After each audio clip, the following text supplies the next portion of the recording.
Xin chào tất cả các bạn nhé. Hôm nay mình lại giới thiệu với các bạn một cái sạc pin dùng cho gia đình thôi.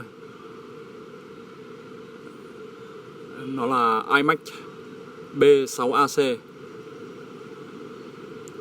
Con này mình mua cách đây khoảng 3 năm, loanh quanh 3 năm. Giá khoảng 450.000 trên Shopee. Cái này rất hay là nó dùng hai nguồn AC lên lưới này và một nguồn là 12V đó. Nhưng mà thực ra là nó dùng từ 11V đến 18V, 1,5A. Còn nguồn xoay chiều nó cho phép từ 100 đến 220V, nguồn giải rộng. Bây giờ mình sẽ dùng điện lưới nha.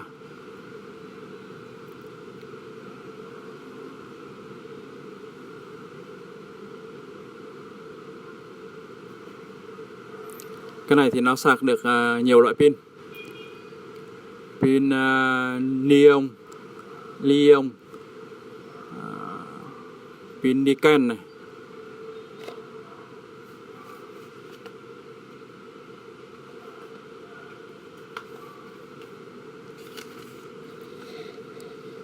Niken thì có pin NiMH là niken hiệu suất cao. Còn pin NiCd là niken, nhưng mà cái loại đấy là loại công nghệ cũ ngày xưa, giá rẻ, độc hại. Rồi sạc ắc quy, nhưng mà ắc quy thì mình nghĩ là chỉ sạc ở ắc quy xe máy thôi, bởi vì điện áp nó chỉ đặt được lên đến 20V thôi.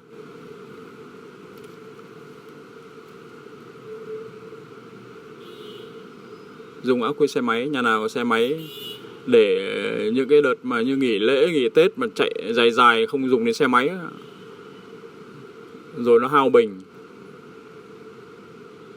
là lôi ra sạc ngon lành.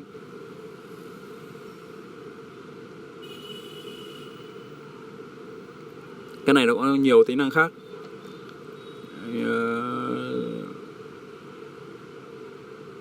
Như là bảo vệ điện áp đầu vào quá thấp. Ví dụ sử dụng điện DC mà điện áp thấp hơn 10V là máy nó ngắt, nó không cho phép. Dòng sạc cho pin mà cao hơn 5.000 mAh là nó cũng sẽ cắt.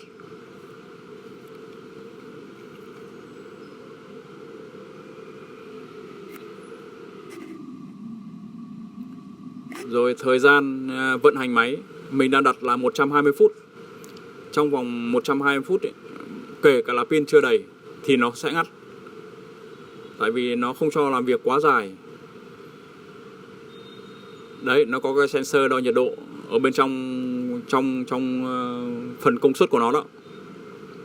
Nó sẽ cắt nếu như nhiệt độ vượt quá một cái ngưỡng nào đó. Ví dụ như mình đang đặt là 50 độ C.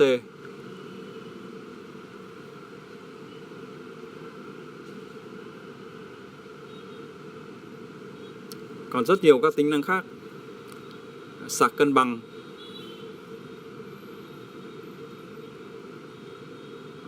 xả pin, sạc cân bằng, sạc nhanh.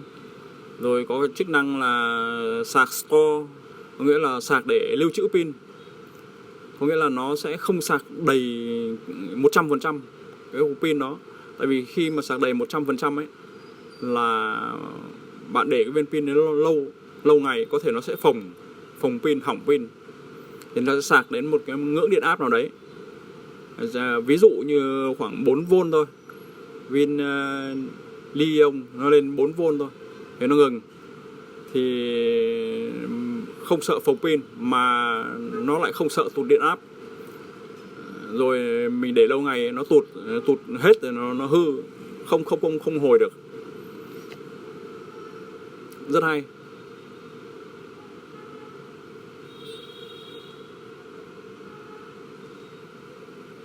Nó mới sạc được cái khối đó. Kiểu như là bạn nào mà dùng DIY đóng pin ấy, đó mà dùng con này là phải có cái cáp. Cái này là cái option, nó không có bán kèm cái này đâu, phải mua ngoài.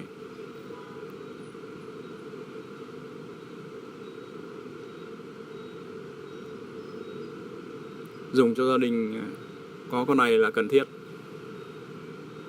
Nó mới mua, mình kể cả mình dùng ít, dùng nó với một cái đồng, có một cái đồng hồ điện, có kẹp dòng, đo điện một chiều xoay chiều, thông mạch, nhiều khi cũng cần thiết. Tại sao mình mua con này là bởi vì là một số cái đồ dùng trong nhà ấy, mình dùng chẳng hạn cái vật muỗi hoặc mấy cái đèn bàn, đèn sạc nó pin ở ngoài nó hư nhanh quá. Hư nhanh quá thì mình độ cái con 18650 này vào. Thế là mới mua cái máy sạc này. Điều quan trọng nhất là đây là cái nguồn một chiều mà, đâm ra là phải gắn đúng nhá, đúng cực. Điện áp định danh của nó là 3,6 hay 3,7V gì đó. Nhưng mà sạc đầy là nó sẽ lên đến 4V2 nhá. Tùy vào thiết bị bạn sử dụng cho nó mà mình sẽ phải điều chỉnh cái mức điện áp. Như mình ấy là mình hay dùng mấy con diode. Khi dùng mấy con diode ấy, thì mỗi điện áp rơi trên mỗi con diode đấy là nó sẽ là khoảng 0,6 hay 0,7V nhá. Thì đó là một cách để hạ áp. Những cái đèn thì còn được, chứ những cái chẳng hạn như là cái tông đơ, cái dòng khởi động của cái motor đấy nó lớn mà, đâm ra các bạn phải dùng mấy con diode lớn lớn chút nha. Mình hay dùng con 45A to bự, không nó nóng bỏng nên nó cháy đấy.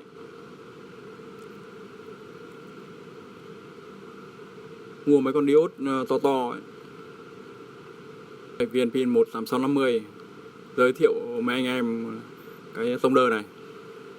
Cái tông đơ này mình mua có hơn 110.000, mười mấy nghìn ấy, 110 mấy nghìn cả ship trên Shopee, quá rẻ.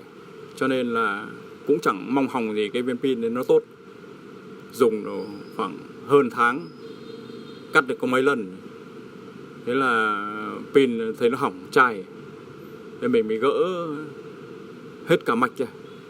Mạch mấy con mạch sạc vứt bỏ hết, pin bỏ. Trong ruột của nó còn mỗi cái motor thôi. Thế mình mới gắn một cái đế pin vừa rồi đó, nhưng mà đế đơn, chỉ gắn được một viên thôi. Thì nó vừa với cả cái máy này. Đấy, ở cái phần chuôi là công tắc. Tại mình vứt hết mấy cái bo của nó liền cái công tắc của nó đấy, bỏ hết. Công tắc mình có cái công tắc gạt ở cái đuôi. Cái thò hai sợi dây, một đỏ một đen ra.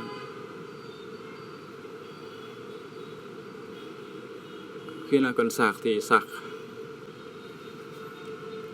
Cái này dùng cắt cho trẻ con ấy, phải cắt 2 lần thì mới sạc một lần.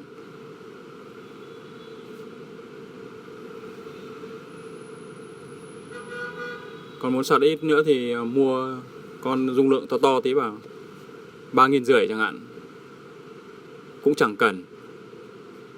Dùng con 2.000 là được. 2.000 mAh. Đây, chiếc vật muỗi là vật thứ hai trong nhà dùng cái kiểu pin như thế. Cái vật muỗi này thì mình mua chắc 5-6 năm. Thế tự sửa một lần do nó yếu nhưng không phải yếu pin. Thử pin thì hồi đấy là mới, nó vẫn còn ok. Thế nhưng mà con tụ của nó đã yếu rồi. Thế thay mấy con tụ cao áp thì chạy lại một thời gian, thế viên pin của nó hỏng. Viên pin của nó hỏng thì thấy nó không thể nào vào được nữa. Sạc tí đầy nhưng mà xả tí hết, yếu lắm. Thế mới tháo viên pin vứt. Còn cái mạch ấy thì cắt hết những cái phần mà liên quan đến sạc ấy, nguồn sạc viên pin ấy, cắt hết, bỏ. Mới bỏ viên pin đi. Thì cũng cho một cái đế pin 18650 vào trong. Mỗi lần mà mà do là nó không có cái sạc mà tháo bỏ phần sạc rồi, đâm ra là mỗi lần sạc ấy, mình sẽ phải tháo cái nắp này ra thay viên pin mới ấy. Như nhà mình ấy, muỗi nó nhiều nhưng mà dùng cũng phải cả tháng chẳng phải sạc. Mỗi lần pin cần thay yếu ấy, thì lại thay pin, thay viên khác. Đó. Nhà mình thì bao giờ dư pin ở ngoài, đâm ra là tháo ra là có viên khác lắp vào. Đấy, cái mạch sạc, cái sạc của nó thiết kế đơn giản lắm.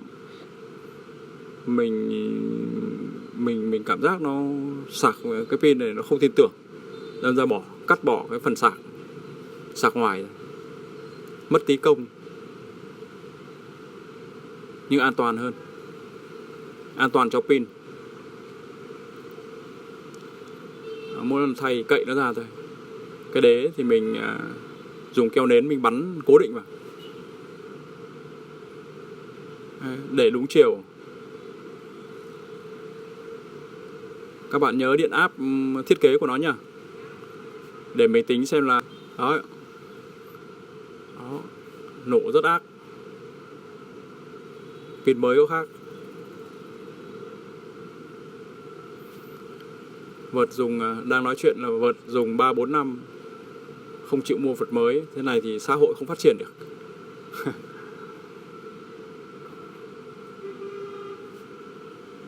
Ai tự làm này thì xã hội không phát triển được.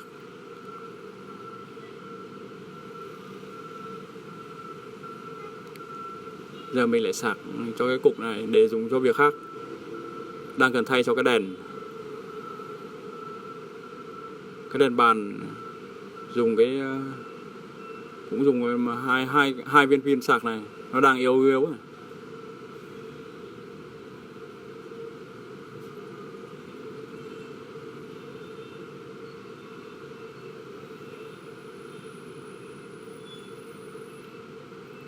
Chưa kể mấy bác mà chơi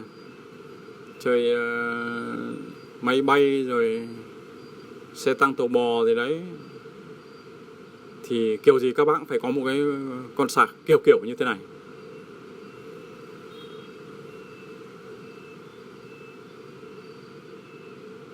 Thôi, video đã dài rồi. Xin cảm ơn các bạn đã quan tâm theo dõi. Xin chào tạm biệt và hẹn gặp lại các bạn ở video tuần tiếp theo. Bye bye.